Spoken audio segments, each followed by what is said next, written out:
안녕하세요. 나에게 낭독 시간입니다. 오늘은 명진출판 김이수 지음 고1 책상 위의 동양고전 중에 장자와 친해지면 열등감이 없어져 편을 낭독합니다. 장자를 말할 때는 노자와 묶어 노장이라고 부르기도 한다. 춘추시대에 살았던 공자와 그의 사상을 이어받은 맹자를 아울러 공맹이라고 부르는 것처럼 장자는 노자의 생각을 많이 이어받았기 때문이다. 장자의 사상은 스승 노자와 떨어져서 생각할 수 없다.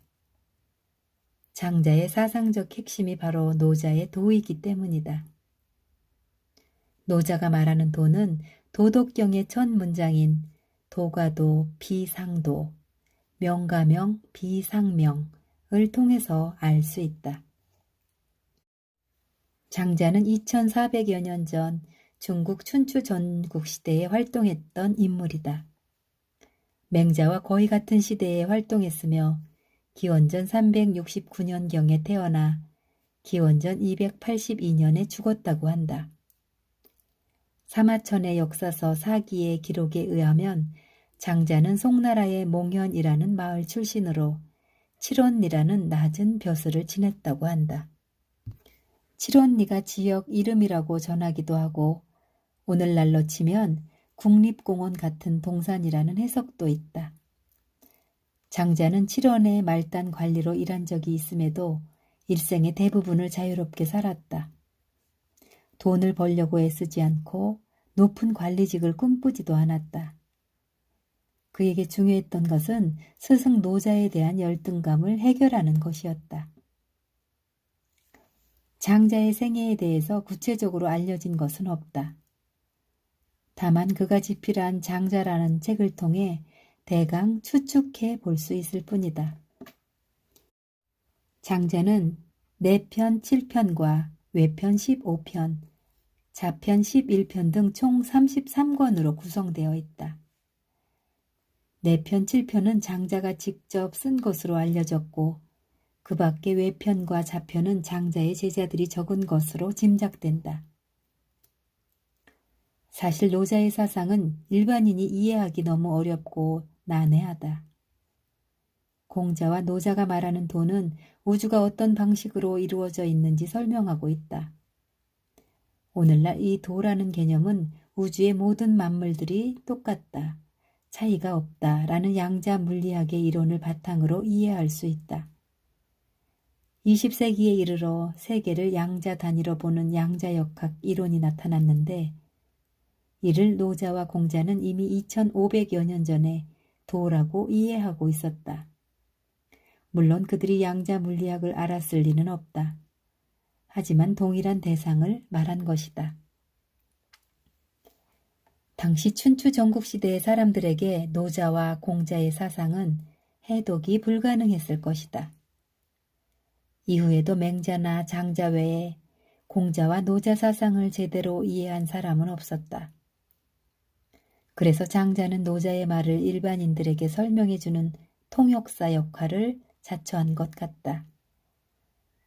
도덕경에 비해 장자의 분량이 방대해진 이유는 사람들이 이해하기 쉽도록 하나하나 문구를 풀어서 설명하려 했기 때문일 것이다. 그래서인지 장자에는 재미있는 이야기들이 많이 나오고 사례들이 풍부한 것이 특징이다.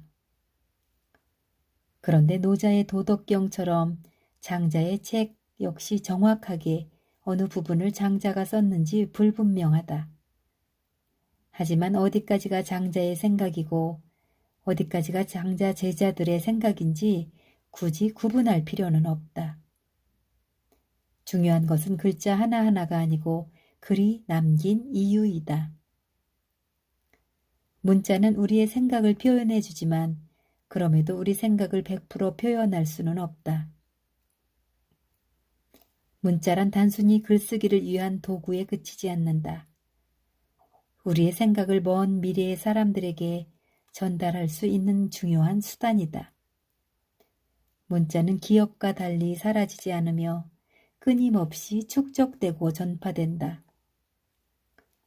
사람은 100년도 못 살지만 문자로 남겨진 생각들은 수천 년 넘게 이어진다. 심지어 문자를 따라 수많은 일을 여행할 수 있고 수억 명의 사람들과 만날 수도 있다. 그리고 문자와 언어 덕분에 인간은 서로 동질성을 느끼며 문화와 간섭 속에서 공통된 경험을 했다. 이처럼 문자를 통해 훌륭한 생각이 오랜 시간에 걸쳐 전달되었기 때문에 인류의 문명은 비약적으로 발전할 수 있었다.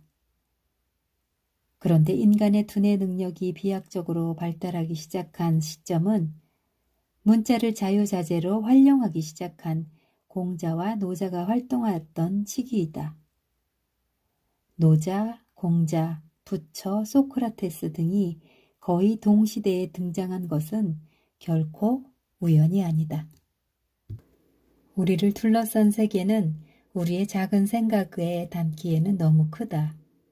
하지만 보통 사람도 무언가를 항상 비교하는 태도를 버리고 자기 생각을 확장시키면 이 세계의 본래 모습에 대해 알 수 있다. 공자와 노자 그리고 장자가 우리에게 던져주는 메시지는 바로 이 세계는 도의 관점에서, 즉 모든 것이 하나라는 관점에서 출발할 때만 올바른 가치 판단을 내릴 수 있다는 것이다. 여기서 아주 놀라운 사실이 하나 있다. 장자는 인간의 생각, 심지어 우리가 꾸는 꿈 또한 구분할 수 없는 실제라고 말한다. 그런데 깨어나면 연기처럼 사라지는 것이 꿈 아닌가? 아니다. 보이지 않는 연기가 사라지지 않고 이 우주 안에 있듯이 꿈은 뇌 안에 실제한다. 현대 뇌과학의 결론을 장자는 천재적 직관을 통해 알고 있었던 것이다. 장자의 재물편에 나오는 이야기이다. 예전에 나는 나비가 된 꿈을 꾼 적이 있습니다. 그때 나는 훨훨 날아다니는 나비였습니다. 아주 즐거울 따름이어서 내가 장자임을 조금도 알아차리지 못하였습니다. 그러자 갑자기 꿈에서 깬 순간 분명히 나는 장자로 돌아와 있었습니다. 대체 장자가 나비가 된 꿈을 꾸었던 것일까요? 아니면 나비가 장자가 된 꿈을 꾸고 있는 것일까요? 장자와 나비는 서로 다른 것이지만 그 구별이 애매함은 무엇 때문일까요?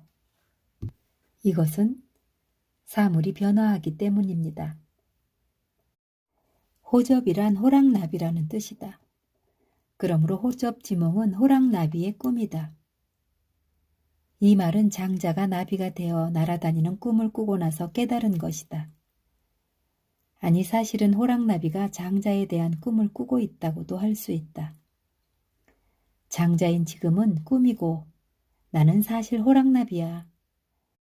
아니면 호랑나비인 지금은 꿈이고 나는 사실 장자야. 깨어난 장자가 주변 사람들에게 호랑나비에 대해 이야기하듯이 깨어난 나비가 주변 나비들에게 장자에 대해 이야기할 수도 있다. 호접지몽은 호랑나비에 관한 꿈을 꿀 수는 있지만 진짜 호랑나비의 꿈일 수도 있다. 어느 것이 사실일까? 이 문제에 대한 답을 정확히 알고 싶으면 영화를 한 편, 아니 3편을 봐야 한다. 장자의 호접지몽을 영화로 만든 키아누 리브스 주연의 매트릭스 1편, 2편, 3편이다. 도대체 나비인지 장자인지 어느 것이 진짜인지 궁금해 미칠 것 같은 주인공 네오 앞에 빨간 약과 파란 약이 주어진다. 빨간 약은 장자로 사는 거고 파란 약은 나비로 사는 것이다. 네오가 선택을 하면서 박진감 넘치는 모험이 시작된다. 그렇다면 최종 결론은 무엇일까? 장자이든 나비이든 그것이 중요한 것은 아니다. 꿈과 현실, 가상세계와 실제 세계, 그리고 무수히 많은 차원의 세계가 하나였기 때문이다. 그 안에선 무엇이든 될 수 있었기에 어느 하나가 나의 본래 모습이라고 말할 수 없는 것이다. 그러므로 선택은 무의미했다. 하지만 무수한 선택 과정에서 눈앞의 현실에 머물지 않았던 주인공 네오는 결국 전체 세계에 영향을 주는 신의 경지에 이른 것이다. 놀랍지 아니한가? 장자의 이야기 속에 살떨리는 천재성이 담겨 있었던 것이다. 그런데 더욱 놀라운 사실은 단지 영화 속 이야기만은 아니다. 현대 양자 물리학의 입장에서 바라본다면 장자든 나비든 모든 만물들은 하나의 실제이다. 그러므로 지금의 나는 인간의 모습으로 살고 있지만 이후에는 또 다른 무엇이 될 수 있다. 밤하늘 별의 죽음이 인간의 탄생으로 이어진 것과 같다. 결국 장자는 재물론과 호접지몽을 통해 무라일체의 경지, 곧 나와 사물의 구분과 구별이 없어지는 도의 세계를 말한 것이다.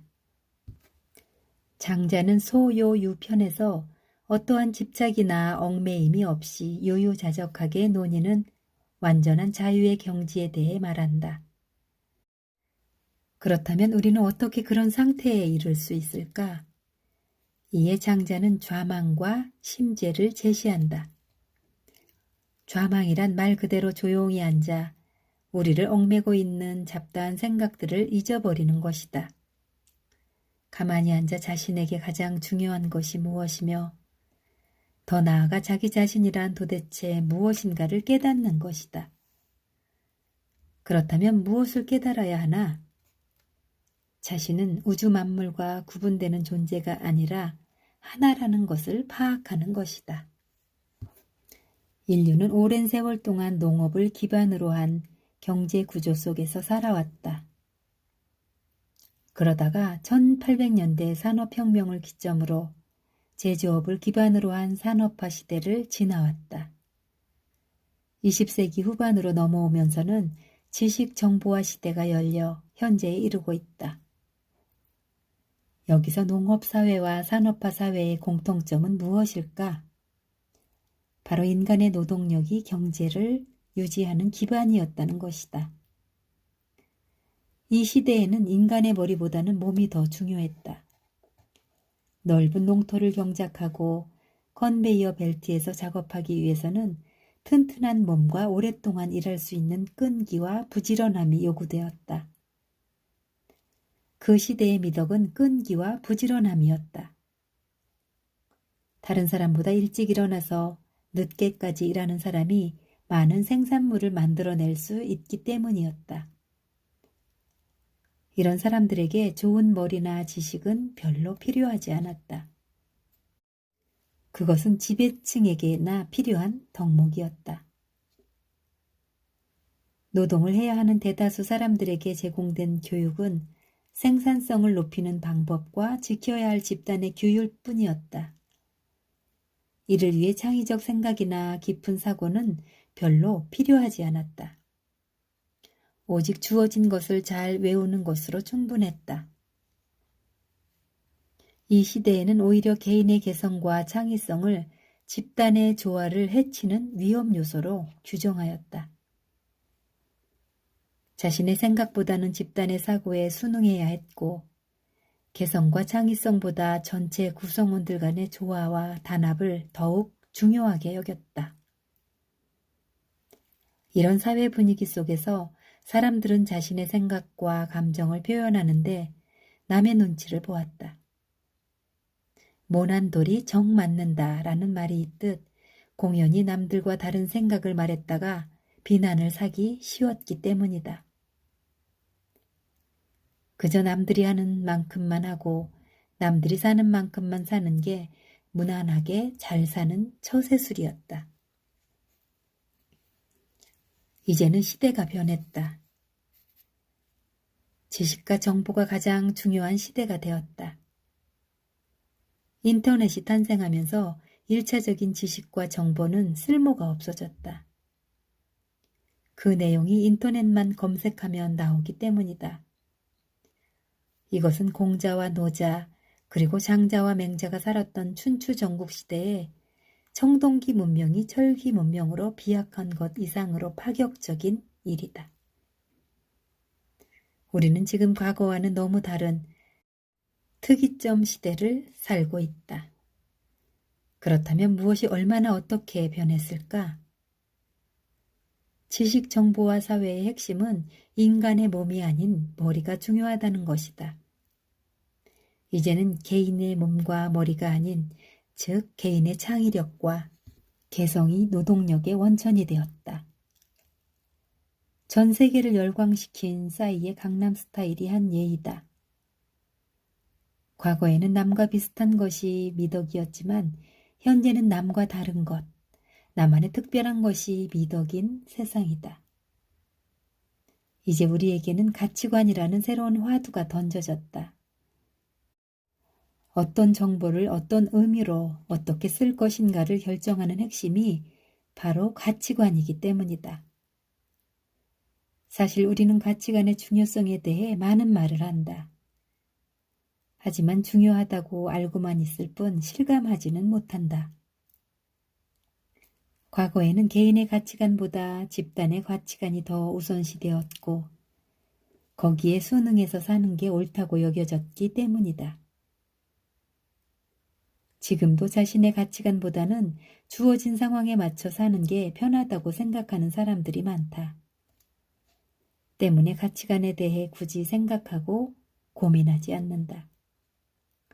그러나 이제 가치관이 곧 경쟁력이 되는 세상이 되었다. 이 지점에서 우리는 장자와 노자의 도를 생각하지 않을 수 없다. 장자는 도를 기준으로 한 자기 기준을 가져야 한다고 말했다. 21세기는 자신만의 독특한 개성과 창의력이 경쟁력인 시대이다.